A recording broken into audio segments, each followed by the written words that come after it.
तो आज जो परमेश्वर का पवित्र वचन आप सुनने के लिए जा रहे हैं वो है विश्वास कैसे बढ़ाएं। बोले आप, कस के बोले जरा, एक बार और बोले,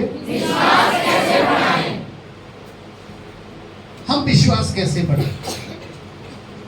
प्रभु यीशु मसीह जब अपने चेलों से बातचीत कर रहा था तो कुछ ऐसे चेले थे जिन्होंने प्रभु से विनती की कि हमारे विश्वास को बढ़ा। ये विश्वास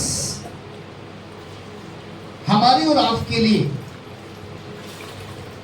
एक ऐसा फ्यूज है। फ्यूज किसको बोलते हैं? फ्यूज उसको बोलते हैं जो डायरेक्ट ट्रांसफार्मर से जो बिजली आ रही होती है डायरेक्ट हमारे घरों के अंदर, हमारे ऑफिसों के अंदर, हमारे भवन के अंदर। तो फ्यूज का काम होता है कि जितनी हमें जरूरत है वो फ्यूज उस इलेक्ट्रिसिटी को बना कर रखता है। और अगर आपने जैसे ही फ्यूज को निकाल दिया तो सारे घर की बिजली चली जाएगी, या उस फ्यूज का एक तार भी टूट गया तो फिर बिजली नहीं आई। तो विश्वास एक फ्यूज होता है, फ्यूज के समान होता है, जिसे हमेशा हमें इसको अपने मन में लगा कर रखना पड़ता है। आपने इस फ्यूज को, जैसे आप अपने एक घर के अंदर जहां पर मीटर लगा होता है वहां पर लगा कर रखते हैं, उसी तरीके से विश्वास को आपको अपने मन पर फ्यूज के समान लगा कर रखना चाहिए। लेकिन हम विश्वास कैसे बढ़ाएं? मेरे प्रियो, उसका सबसे बड़ा उदाहरण है विश्वासियों का मूल पिता अब्राहम। विश्वासियों का सबसे बड़ा मूल पिता, मूल्यवान अब्राहम। अब्राहम तो एक अन्य जाति का व्यक्ति था। उसके फादर साहब, उसका जो फादर थे जिनका नाम तेरह था, वो अन्य जाति थे। लेकिन ऐसा व्यक्ति जो अपने अन्य जाति का है, परमेश्वर ने उसके विश्वास की धार्मिकता एक बड़े में गिनी, एक बड़ा विश्वास बनाया। आज हम लोग भी अपनी अपनी आस्था, अपना अपना मन अपने प्रभु यीशु मसीह की ओर लगाते हैं। हम भी विश्वास करते हैं कि प्रभु यीशु मसीह ही हमारा प्रभु है, हमारा परमेश्वर है। लेकिन क्या बहुत सी ऐसी बातें जो हमारे जीवनों के अंदर, जो परमेश्वर के पवित्र वचन के अंदर अब्राहम के द्वारा इस जमीन पर की गई, क्या हम वो करते हैं? नहीं करते, नहीं कर पाते। क्योंकि कुछ लोग वचन के पढ़ने वाले या सुनने वाले ऐसे होते हैं कि वो कान होते हुए बहरे होते हैं और आंख होते हुए अंधे होते हैं। जो कान होते हुए बहरे होते हैं और जो आंख होते हुए अंधे होते हैं, उनको बड़ा मुश्किल होता है। वो क्यों? क्योंकि संसार का जो ईश्वर शैतान है वो उनकी बुद्धि को अंधा बना देता है। और जब वो शैतान बुद्धि को अंधा बना देता है तो जो उनको दिखाई देता है वो नजर नहीं आता है, जो सुनाई देता है वो महसूस नहीं होता। आइए हम लोग देखेंगे उत्पत्ति किताब, उसका 13 अध्याय, उत्पत्ति किताब 13 अध्याय 8 और 9। तब अब्राम लूत से कहने लगा, मेरे और तेरे बीच और मेरे और तेरे जवाहों के बीच में झगड़ा ना होने पाए, क्योंकि हम लोग भाई बंधु हैं। अब आप ये सोच रहे होंगे लड़ाई झगड़े की बात है। जरा इधर देखिएगा, यहाँ पर लड़ाई झगड़े की बात है। और आप में भी बहुत से ऐसे लोग होंगे कि जिनके घरों के अंदर ये चल रहा हो। भाई भाई की नहीं पड़ती, बहन बहन की नहीं पड़ती, माँ बाप की बच्चों से नहीं पड़ती, बच्चों की माँ बाप से नहीं पड़ती, परिवार पड़ोस के, पड़ोस समाज के, कहीं ना कहीं से ये रगड़े झगड़े में। आज हमें परमेश्वर का पवित्र वचन सिखाना चाहता है, बताना चाहता है कि हम विश्वास को कैसा बनाएं, हम विश्वास को कैसे बढ़ाएं कि ये हमारे जीवनों से, हमारे परिवारों से जो एक मां की कोख में रहते हैं, जो एक मां की कोख से जन्म लेते हैं, वो एक दूसरे के विरोधी क्यों हो जाते हैं? वो क्यों अदालतों तक पहुंच जाते हैं? वो क्यों पुलिस थाने में आ जाते हैं? क्योंकि हम ध्यान से परमेश्वर के वचन को सुनते नहीं।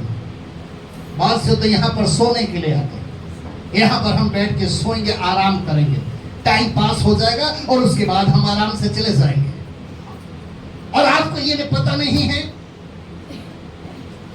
कि ये सुलाने वाला कौन है। ये आपकी थकावट है, यह आपके अंदर की कमजोरी है, यह आपके अंदर की आलस और सुस्ती है कि आपको पूरी नींद नहीं मिल पाई, या आप ज्यादा सोना चाहते हैं। वो कहीं ना कहीं से शैतान उस वचन को चुराने के लिए आपको ऐसे बना देता है और हम रह सकते हैं। लड़ाई झगड़े चल रहे हैं। यहां पर लिखा हुआ है, जरा फिर से पढ़ दीजिए। तब अब्राम लूत से कहने लगा, मेरे और तेरे बीच और मेरे और तेरे चरवाहों के बीच में झगड़ा ना होने पाए, क्योंकि हम लोग भाई बंधु हैं। अब देख लीजिए, अब्राहम अपने भतीजे लूत से कह रहा है। अब ये लूत कौन है? सबसे पहले हमें ये पता लगाना चाहिए कि लूत है कौन। ये लूत किसकी संतान है और जिसकी ये संतान है वो किसकी संतान है। और अगर वो जिसकी संतान है तो उसका नंबर कौन सा है? क्योंकि हम भी घर के अंदर कोई छोटा होता है, कोई बड़ा होता है, कोई एक मध्य का होता है कि ये बड़े भाई साहब हैं, फिर उनसे छोटे भाई साहब हैं और मैं सबसे छोटा हूं या मैं बीच का। हम यहां पर देखते हैं कि एक व्यक्ति नूह की किस्ती के बाद,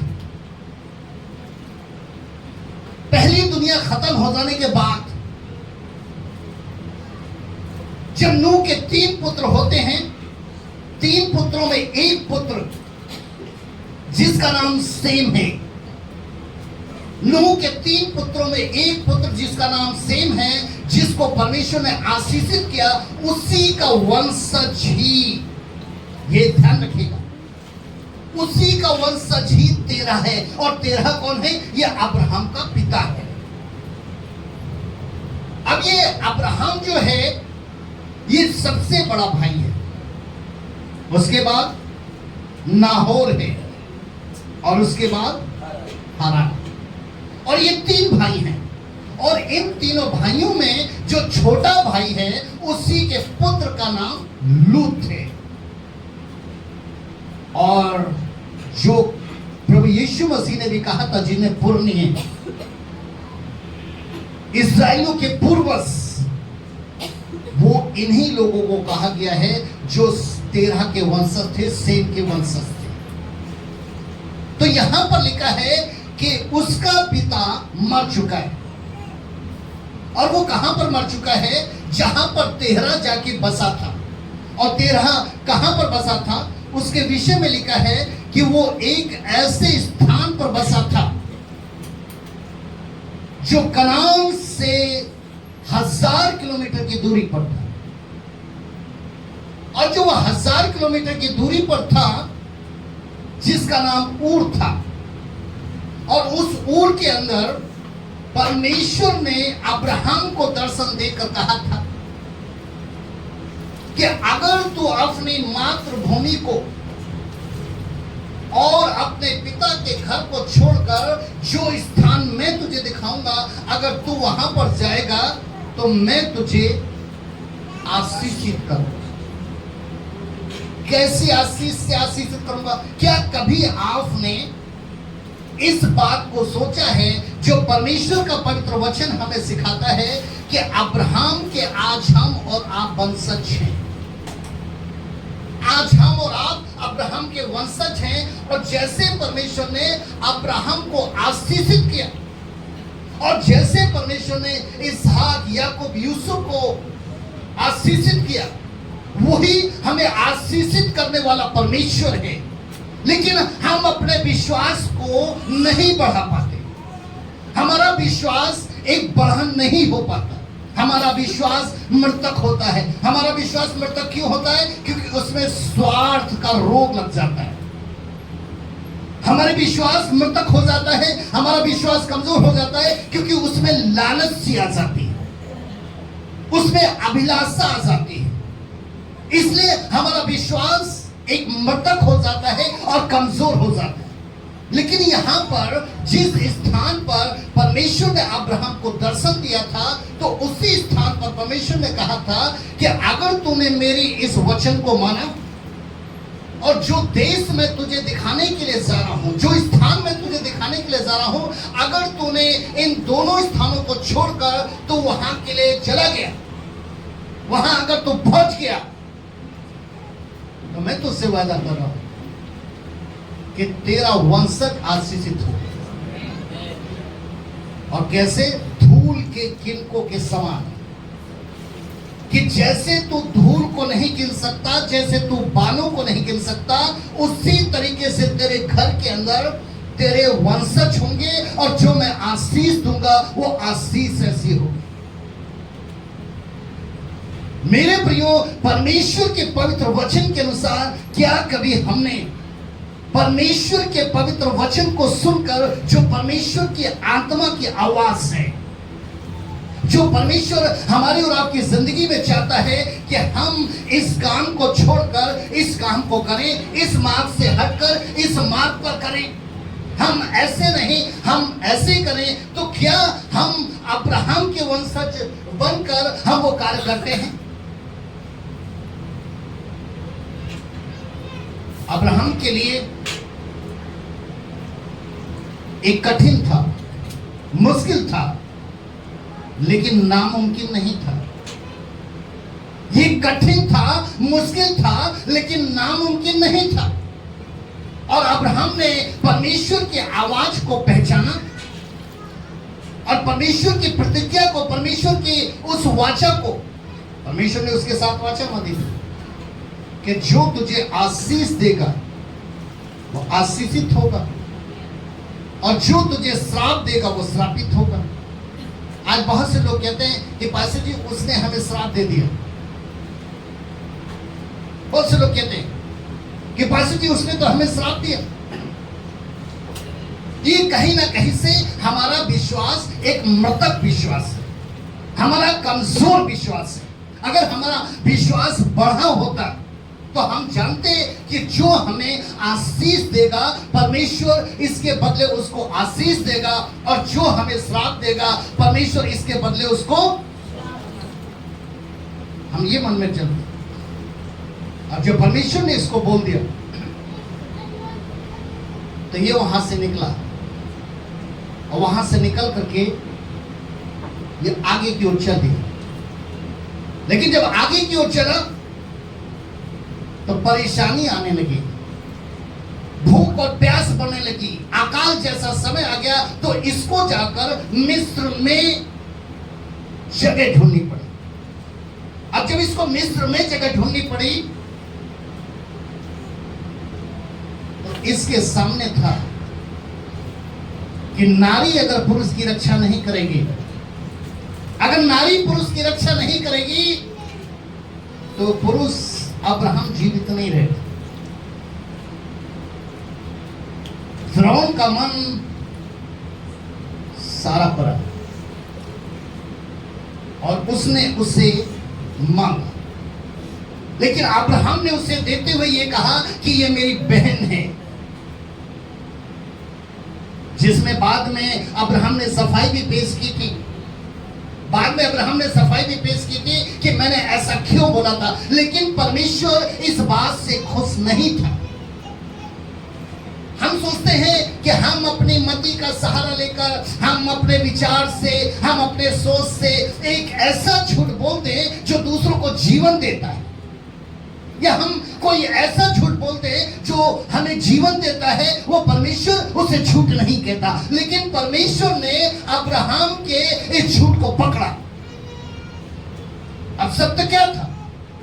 क्योंकि अब्राहम जो था वो जानता था कि मेरी वाइफ मेरे ही परिवार का वंशज है, जो उसकी चचेरी बहन लगती है। इस नाते से वो बोला था कि मेरी बहन है। मेरे प्रियो, परमेश्वर का पवित्र शास्त्र बताता है कि राजा को जैसे ही पता लगता है कि सारा इसकी बहन नहीं, इसकी वाइफ है। क्यों पता लगता है? जैसे इस्राएली जिस वक्त मिस्र देश में थे और फिरौन बादशाह उनको गुलामी में से बाहर नहीं निकलने दे रहा था, तो उन पर विपत्तियां पड़ी थी। सेम विपत्तियां, ऐसी ही विपत्ति जब फिरौन के ऊपर मिस्र पर पड़ने लगी, तो वो समझ गया कि ये जो है, तो ये उसकी पत्नी है। और उसने अब्राहम को बुलाकर अपने कुल के सामने क्षमा मांगी।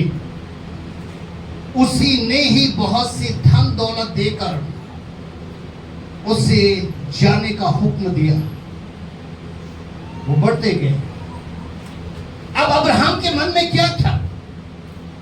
अब्राहम के पास धन दौलत आ चुकी थी। अब उसके सामने समस्या क्या थी कि इस धन दौलत को देखकर परमेश्वर की वाचा को भूल जाना। हमारे पास थोड़ी सी चीजें आ जाती हैं, हमारे पास थोड़ी सी वस्तुएं आ जाती हैं, और जब वो थोड़ी सी वस्तुएं आ जाती हैं तो हम जिस मार्ग पर चल रहे होते हैं, जो सच्चाई, पक्ताई और खराई का मार्ग होता है, तो उसमें कहीं ना कहीं से सेंध लगना शुरू हो जाती है। आप विश्वास के अभी नहीं, समय नहीं है, बाद में बारिश हो रही है, मुझे काम पड़ गया, मुझे सुना नहीं, ये इस तरीके की किंतु परंतु लेकिन तथापि यद्यपि ऐसे शब्द हमारे मन में आ जाते हैं। थोड़ी सी चीजें प्राप्त करने के बाद, थोड़ी सी जिंदगी प्राप्त करने के बाद, थोड़ी सी जगह प्राप्त करने के बाद कि हमारे प्रॉब्लम है, हमारे पास कोई प्रॉब्लम है, हमारे पास कोई दर्द है, हमारे पास कोई रोग है, और जैसे ही वो दर्द हमारा, जैसे ही वो रोग चंद समय के लिए थम गया, उसी वक्त हम परमेश्वर के वचन के प्रति एक दूसरी दिशा को पकड़ने की कोशिश करते हैं। अब्राहम के सामने भी ऐसे था। आपके पास क्या है परमेश्वर जानता है, लेकिन परमेश्वर ने आपको अब्राहम का वंशज कहा है एक आशीषित होने के लिए। और कौन सी आशीषित होने के लिए? बड़ी बड़ी आशीष, एक बड़ी बड़ी आशीष जो हमारे और आपके चित्त में नहीं है। वो बड़ी बड़ी आशीष परमेश्वर ने आपके लिए और आपके परिवार के लिए रखी है, लेकिन हम क्यों प्राप्त नहीं कर पाते? क्योंकि थोड़ी सी आशीष में ही हमारे पेट चल जाते हैं, थोड़ी सी में घमंड, ईर्ष्या, दूरिये, ये सारी चीजें आना शुरू कर देते, जैसे परमेश्वर पसंद नहीं करता। लेकिन उसके बावजूद भी ये सारी चीजें लूत में समा रही थी, लेकिन अब्राहम में नहीं। धन दौलत दोनों के पास बराबर था, किसी के पास ज्यादा नहीं, किसी के पास कम नहीं, लेकिन उसके बावजूद भी गलत धारणाएं, गलत विचार ये लूत के मन में समा रहे थे, लेकिन अब्राहम के मन में नहीं समा रहे थे, क्योंकि अब्राहम के मन में परमेश्वर का वचन पूरी तरीके से स्तंभ कर चुका था, वो स्थिर हो चुका था। क्योंकि अब्राहम ने कहा था कि मैंने तेरे वचन को अपने हृदय में अधिकाई से बसा लिया है, ना तो मैं दाहिने जाऊंगा ना तो मैं बाएं जाऊंगा, लेकिन जो तूने मुझे प्रतिज्ञा की है, जो तूने मुझसे वाचा बांधी है, और जो मैंने तेरे साथ वाचा बांधी है, उससे मैं पूरी करूंगा। इसलिए उसके मन में जगह नहीं है। क्या हुआ? लिखा है कि धन दौलत बढ़ जाने के कारण दो बेटे एक साथ नहीं रह पाते, भाई बहन एक साथ नहीं रह पाते। माँ और उसका घराना, पिता उसका घराना एक साथ नहीं रह पाते, क्योंकि प्रॉपर्टी, धन दौलत, धन दौलत, धन दौलत, मेरे प्रिय, धन दौलत जो आप भी नोचना चाहते, और आपके बाद अगला नंबर होता आपके बच्चों का आपसे नोचना। जैसे आप किसी से खींचने की कोशिश करते हैं, वैसे ही आपके घर के अंदर जो संतानें पैदा होती हैं वो आपसे खींचने की कोशिश करती हैं। आप सोचते हैं मैं बहुत बड़ा बुद्धिमान हूं, लेकिन वो छुटका सा आपके घर के अंदर जो पैदा हुआ है वो कहता है कि मैं तुझसे बड़ा। अगर ये दोनों मिलकर ईमान में, विश्वास में बड़े हो जाएं, खुदा के कलाम में लिखा है कि एक साथ उस वक्त तक ये रहे जब तक इनके पास कमी घटी थी। वंशज किसका थे? सेम के। और कौन सेम? जिससे दूसरी दुनिया में पुरुषों का निर्माण हुआ था, जो वंशज आया था, जो वंशज आया था। लेकिन अब्राहम ने देखा कि अब दौलत के कारण हम एक दूसरे के साथ नहीं रह सकते। अब हम दौलत के कारण एक साथ नहीं रह सकते। तो अब्राहम ने कहा कि देखो, हम तुमसे, मैं चाचा हूं, तुम भतीजे हो, मैं बाप हूं, तुम पुत्र हो, मैं स्वामी हूं, तुम सेवक हो, मैं बड़ा हूं, तुम छोटे हो। इसलिए हमारे रिश्ते खराब ना हो, हमारा प्रेम खत्म ना हो, हमारा अपनापन खत्म ना हो। इसलिए मैं तुम्हें अवसर देता हूं कि जहां पर हम खड़े हैं, यहां से दो रास्ते जाते हैं, एक इस दिशा को जाता है और एक इस दिशा को जाता है। लूत ने आंख उठाई, उसने देखा, उसने कहा हो, हमें तो एक ऐसा स्थान मिल रहा है, वो हरियाली से, वनस्पति से, बहुत सी धन दौलत से, चाहे पशु हो, चाहे कुदरत हो, हमें किसी चीज की कमी नहीं होगी। उसने वहीं पर जाकर अपना तंबू खड़ा किया। अब सवाल ये उठता है कि अब्राहम के मन के अंदर ये बात क्यों नहीं आई? अब्राहम के मन के अंदर लालच क्यों नहीं आई? लालच की जो लालची होता है, लालची के धन कभी भी कोई सच्चा और पवित्र नहीं खा पाता। लालची का धन कभी कोई सच्चा और पवित्र नहीं यूज कर पाता, क्योंकि परमेश्वर ऐसे नहीं होने देता। लालची का धन सिर्फ लालची ही खा सकता है। वो उसको लालच देगा, वो उसको लालच देंगे, वो उसको पार्टी देगा, वो उसको पार्टी देंगे, वो उसकी मदद करेगा, वो उसकी मदद करेंगे। लालच अब्राहम ने अपने मन में नहीं रखी कि जिस स्थान को मैं चुन रहा हूं ये कैसा है, ये तो बंजर है। उसने मन में आने नहीं दिया। क्यों?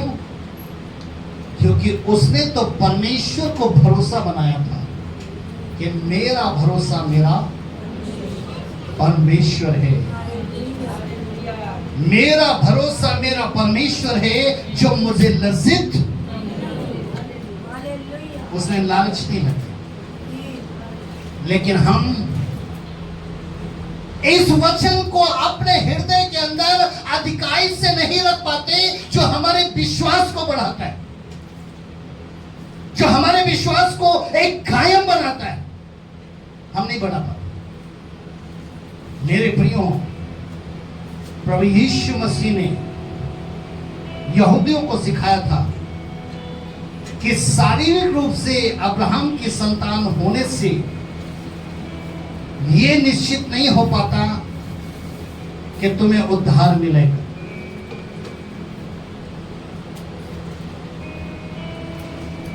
हम ये सोचे कि हमें अब्राहम का वंशज कह दिया गया या हम पूर्वज हैं इस्राएलियों के, तो हमें उद्धार मिल जाएगा। प्रभु यीशु मसीह ने कहा ऐसा नहीं हो सकता।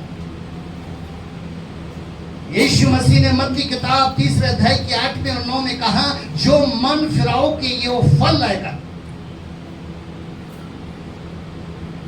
जो मन फिराओ के योग्य फल लाएगा उसी का उद्धार होगा, वरना कुल्हाड़ा पेड़ की जड़ पर रखा है। वरना 9 वर्सेस में लिखा है, वरना कुल्हाड़ा पेड़ की जड़ पे रखा है और ये जड़ से काट दिया जाए।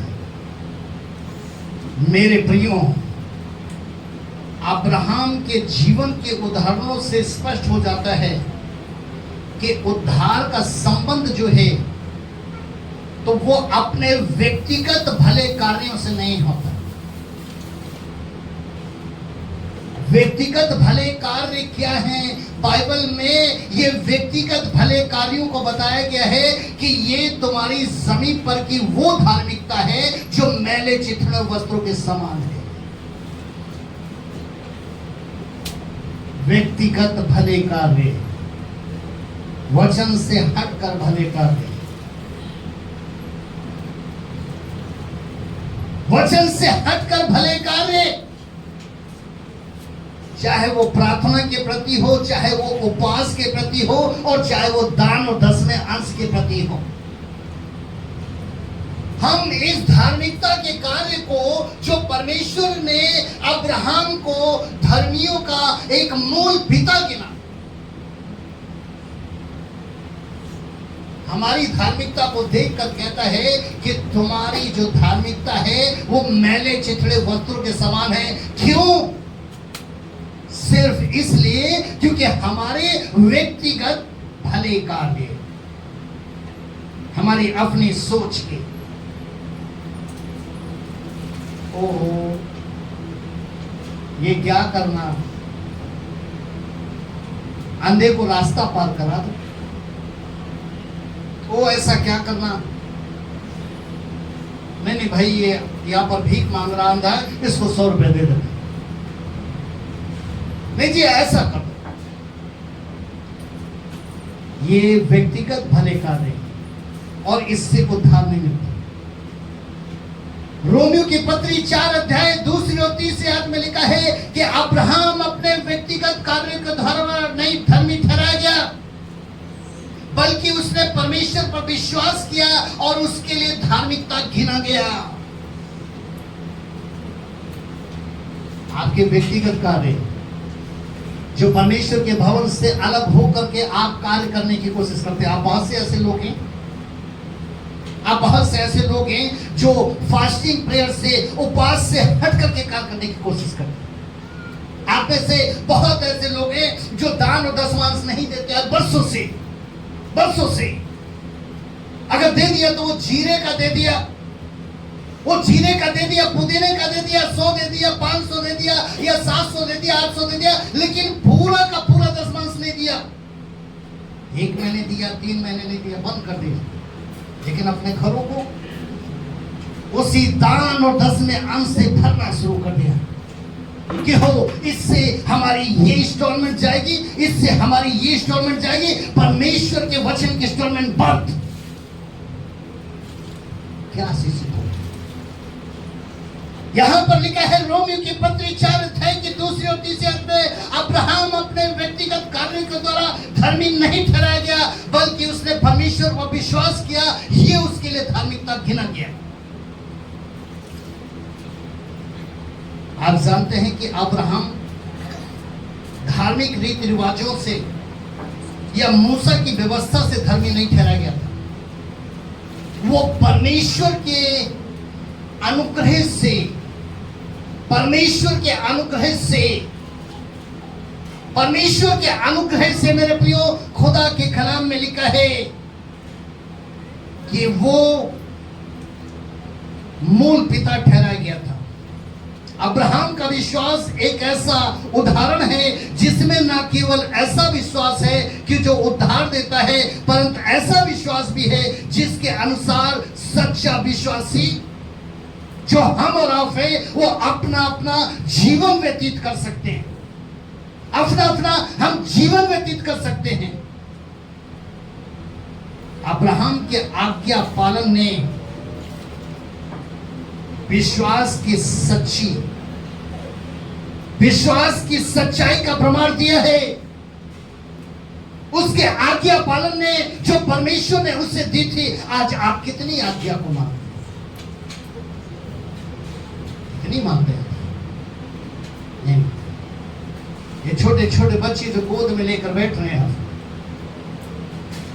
अच्छी स्कूल दे रहे हैं इन्हें इंग्लिश बोलना सिखा रहे हैं, इन्हें अच्छे अच्छे कपड़े पहना रहे हैं, लेकिन क्या आप इन्हें अच्छी तालीम दे रहे हैं? क्या इनका भविष्य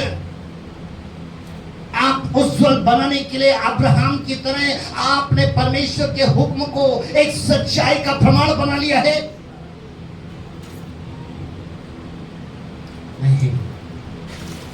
हम अपनी इच्छा का जीवन जीते हैं, हम अपनी इच्छा का मार्ग तय करते हैं।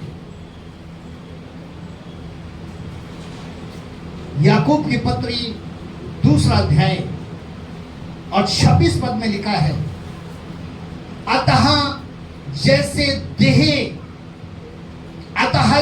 देह आत्मा बिना मरी हुई है, अतः जैसे देह आत्मा बिना मरी हुई है, वैसे ही विश्वास भी किसके बिना?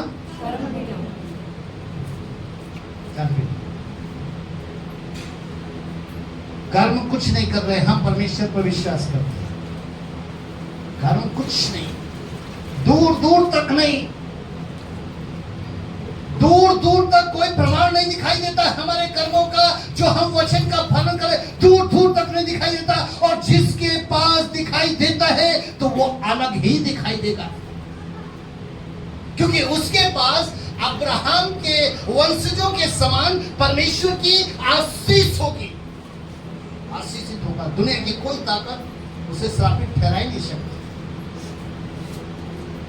उसके वंशज को दुनिया की कोई ताकत श्रापित ठहरा ही नहीं सकती, क्योंकि उसका संबंध परमेश्वर से होगा, उसका रिलेशन परमेश्वर के साथ होगा। लेकिन इस रिलेशन को जोड़ने वाला कौन होगा? उसका पूर्वज, उसका अपना पिता, उसका अपना दादा, जो घराने में रहकर जिसने परमेश्वर के वचन के अनुसार दुख उठाकर परमेश्वर की आज्ञा का पालन किया होगा, अपने स्वार्थ को मारा होगा, अपनी भावनाओं को मारा होगा, अपनी सोच को मारा होगा और परमेश्वर के वचन की आज्ञा का पालन किया होगा। इसलिए लिखा हुआ है कि अगर इस देह के अंदर, आदम की बाटका के अंदर परमेश्वर अपना दम नहीं फूंकता तो ये चलता फिरता प्राणी नहीं बन पाता। उसी तरीके से आज हमारा विश्वास भी है, वो इसलिए मृतक है क्योंकि कर्म नहीं दिखाई देते। मेरे प्रियो, इसी के 24 पद में लिखा है कि मनुष्य केवल विश्वास से नहीं, कर्मों से भी धर्मी ठहरता है।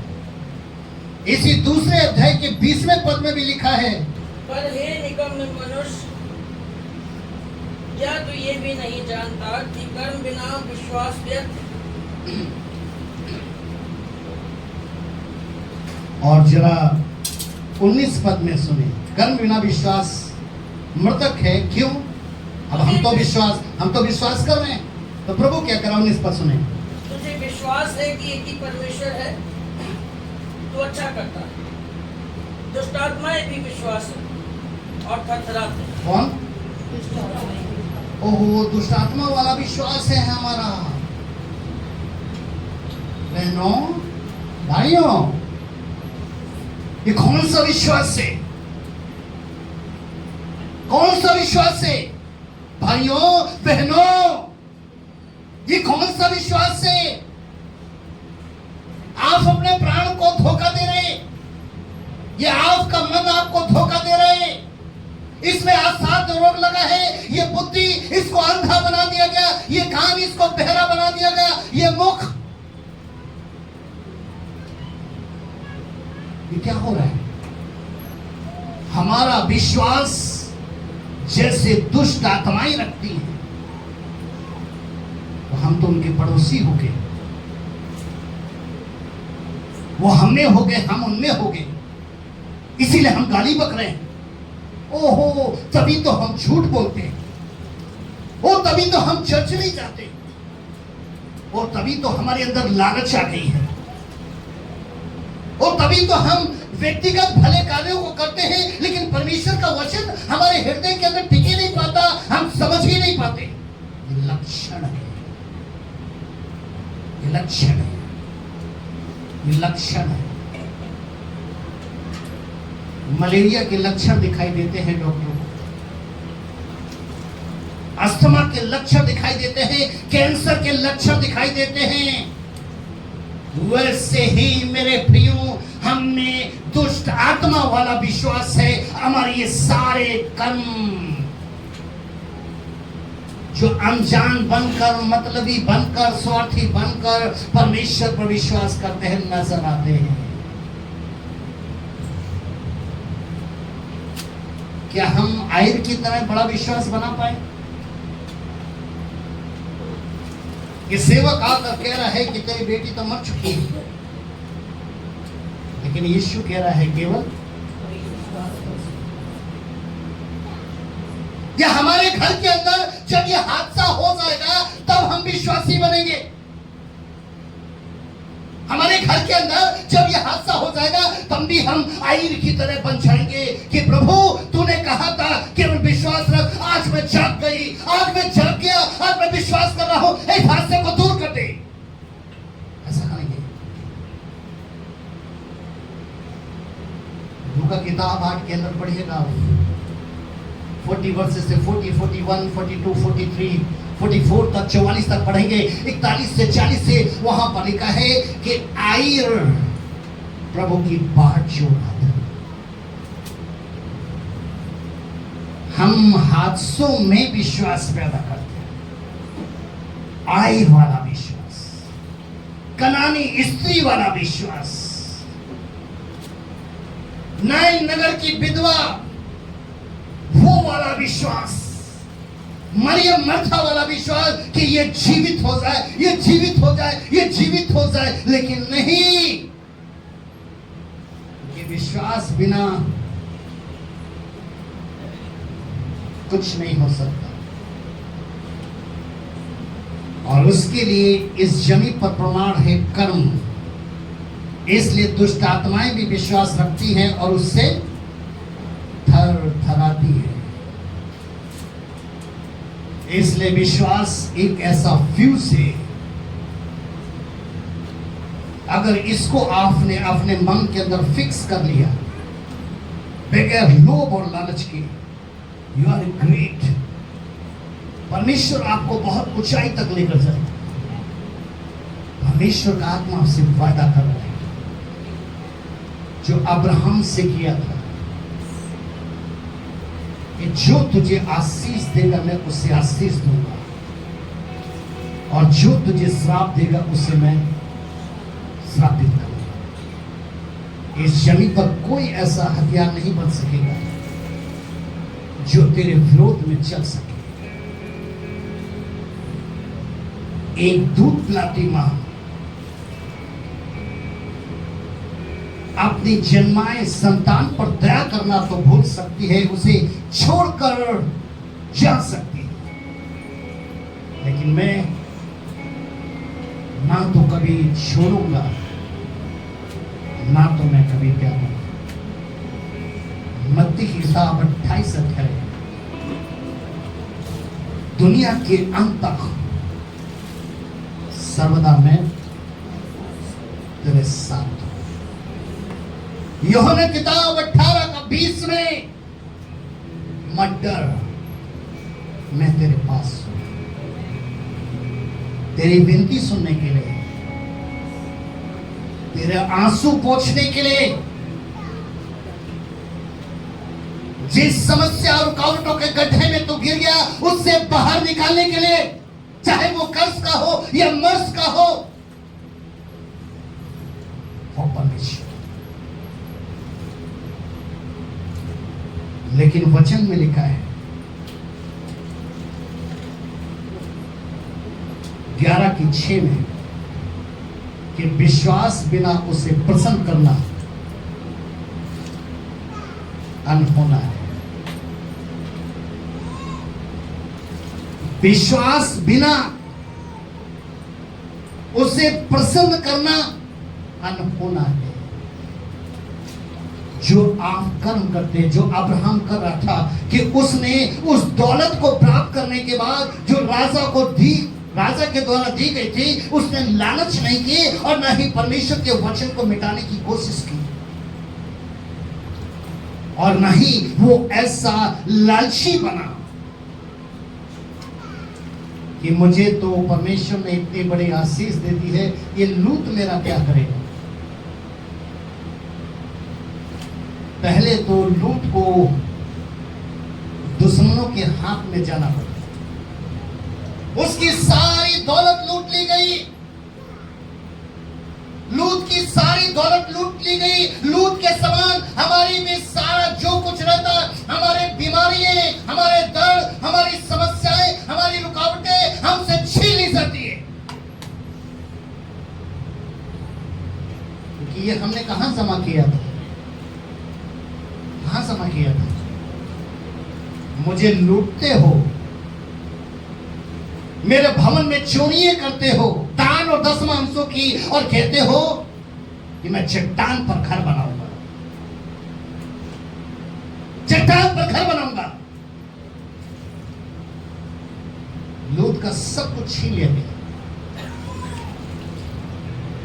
अब्राहम को पता लगता है, अब्राहम दया के साथ, प्रेम के साथ, क्यों? क्योंकि उसमें परमेश्वर का दिया हुआ अनुग्रह था, जो उसकी आत्मा बनकर, जो सामर्थ बनकर उसके हृदय में वास कर रहा था। 2 तिमोथी 1:7 में लिखा है कि भय का आत्मा परमेश्वर का आत्मा नहीं। क्या खाएंगे, क्या पिएंगे, कहां रहेंगे, क्या हो जाएगा। भय का आत्मा परमेश्वर का आत्मा नहीं होता। परमेश्वर का आत्मा प्रेम, सामर्थ और संयम का आत्मा।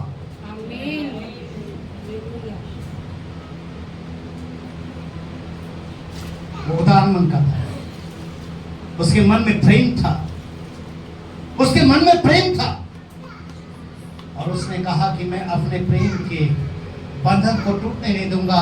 इसने खता की है, इसने लालच की है, इसलिए इसका सब कुछ छीन लिया गया। लेकिन सिर्फ थोड़े से लोगों के साथ मिलकर ही अब्राहम ने उन दुश्मनों का नाश कर दिया, क्योंकि परमेश्वर की आशीष उसके ऊपर बलपूर्वक उठी। परमेश्वर का सामर्थ बलपूर्वक उस पर उतर चुका था, और उसने फिर से लूट को आशीषित और चंगा बनाया। विश्वास बिना उसे प्रसन्न करना। अब्राहम अपने कर्मों के द्वारा परमेश्वर को प्रसन्न कर रहा था, क्योंकि लिखा है रोमियो 8:8 में, रोमियो 8:8 में लिखा है, जिसके कान है वो सुन ले। कि आत्मा कलीसिया से क्या कहता है, जरा सुनिए। और जो शारीरिक दशा में है वे परमेश्वर को प्रसन्न नहीं कर सकते।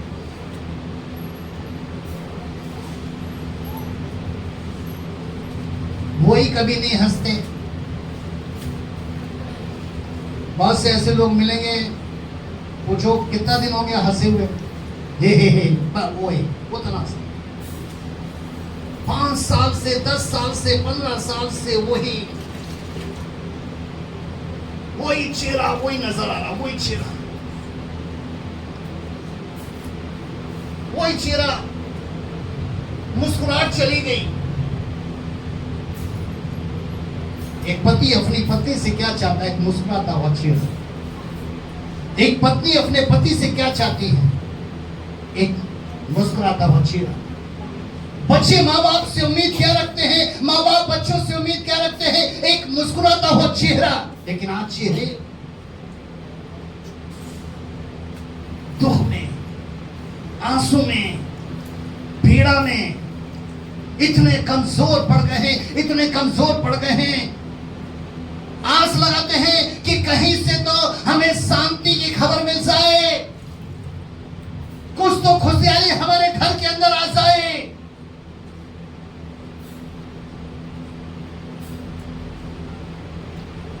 पौलुस कह रहा है रोमी 8:8 में, जरा सुनिए आप, ऊंची आवाज में पढ़ दीजिए।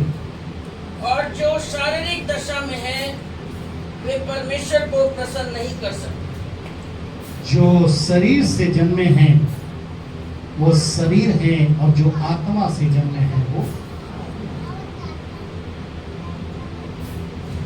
जो शरीर के अनुसार दिन काटेंगे वो शारीरिक कटनी को काटेंगे, और जो आत्मा के अनुसार दिन को काटेंगे वे आत्मिक कटनी को काटेंगे।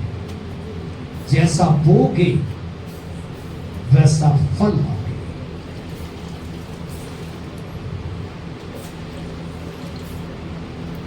इसलिए परमेश्वर को कोई भी शारीरिक व्यक्ति प्रसन्न नहीं कर सकता, और जब परमेश्वर प्रसन्न नहीं होगा तो हम और हमारा घराना कैसे आशीषित हो?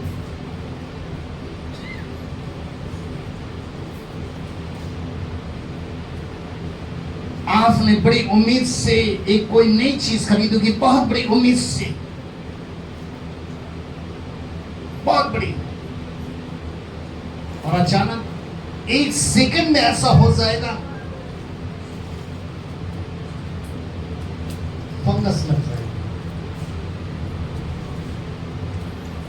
वो हमें स्मरण दिलाता है हमारी गलती, वो स्मरण दिलाता है हमारी लापरवाही, लेकिन हम फिर भी नहीं सीखते। अब्राहम ने दुख उठाकर परमेश्वर के पवित्र वचन को पूरा किया। अपने आप को उसने मार दिया, खत्म कर दिया, परमेश्वर के वचन को अपने अंदर बना के रखा। पौलुस कहते हैं मैं अपने आप में मृतक हूं, लेकिन परमेश्वर का वचन मुझ में जीवित है, जो मुझे जलाता है, जो मुझे बढ़ाता है, जो मुझे पहुंचाता है। इसीलिए परमेश्वर के वचन में क्या लिखा है कि रोटी से नहीं परंतु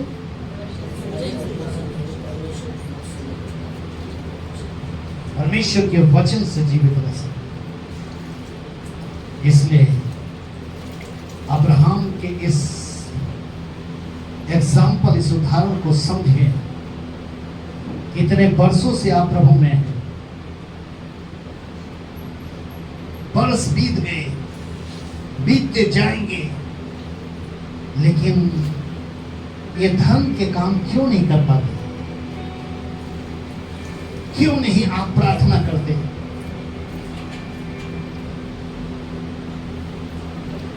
क्यों नहीं आप उपवास रखते? और क्यों नहीं आप दान और दशमांश देते? यही तो इस जमीन पर सच्ची धार्मिकता है, हमारे विश्वास को बढ़ाने के लिए। यही तो इस जमीन पर हमें कर्म बताए गए हैं। यही तो इस जमीन पर वो कर्म है जो इंसान दुख उठाकर पूरे करता है और परमेश्वर उसको धार्मिकता गिनता है। वो नहीं है कि परमेश्वर प्रसन्न हो ना हो। बलिदान का अर्थ क्या था? परमेश्वर को प्रसन्न करना। आज के वक्त में अगर हम प्रसन्न हैं तो सारे प्रसन्न हैं। अगर हम प्रसन्न नहीं हैं तो सब बेकार। आज का इंसान यहां तक पहुंच गया है, 21वीं सदी है। आजू बाजू में मत देखो मेरे, कॉपी मत करो कि वो ऐसा कर रहा है तो हम भी ऐसा करें।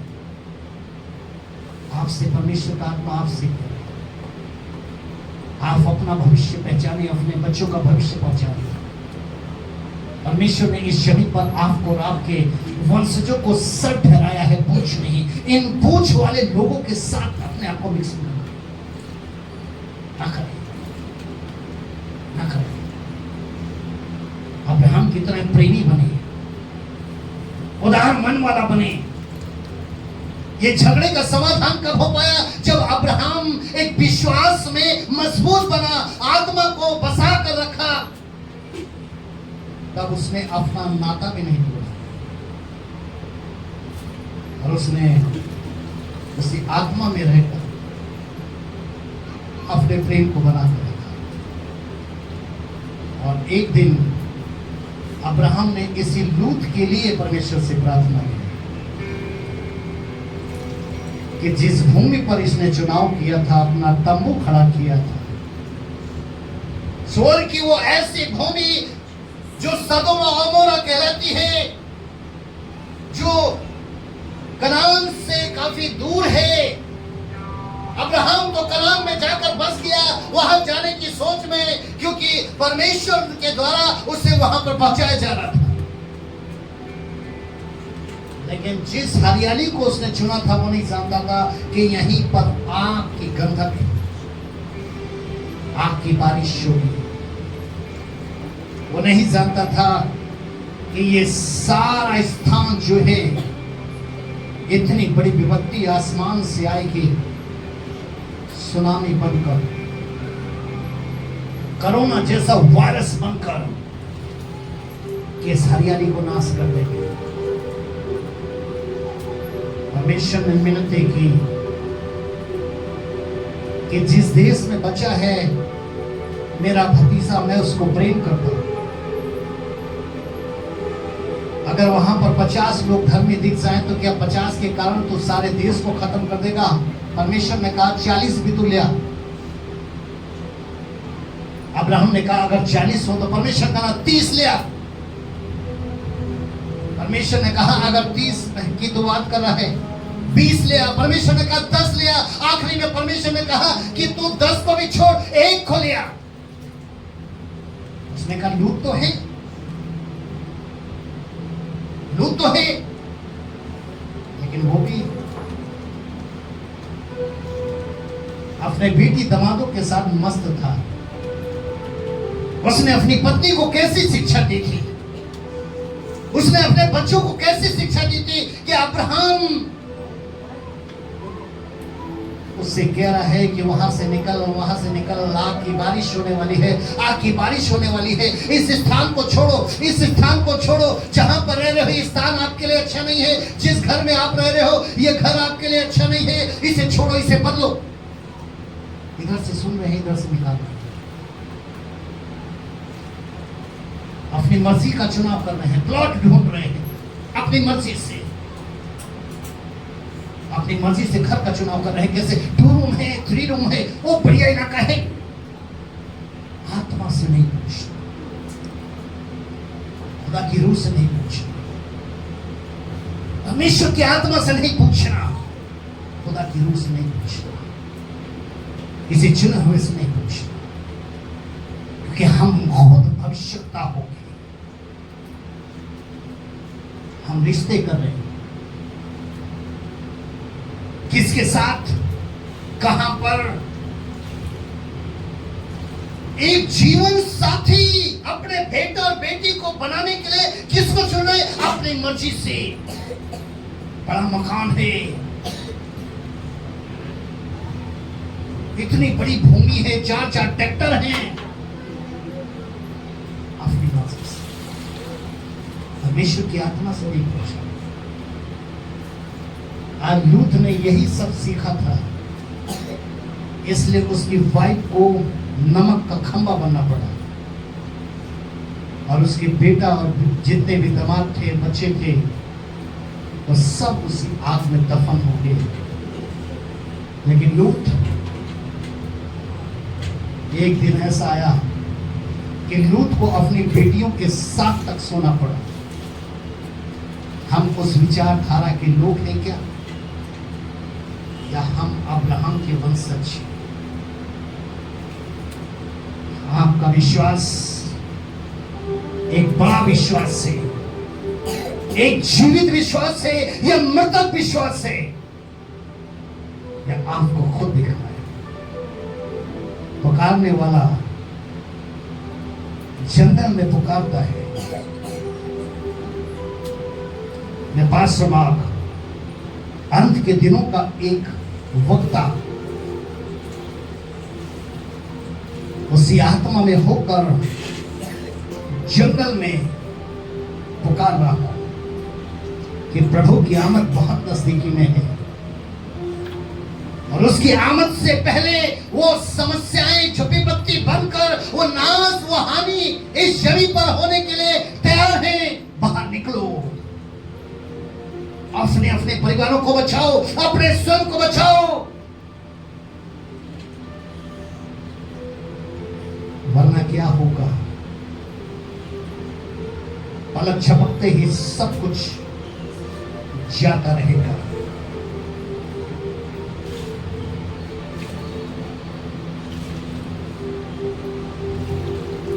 प्रभु मेरे विश्वास को बढ़ा, प्रभु मेरे विश्वास को बढ़ा। पतरस ने कहा, प्रभु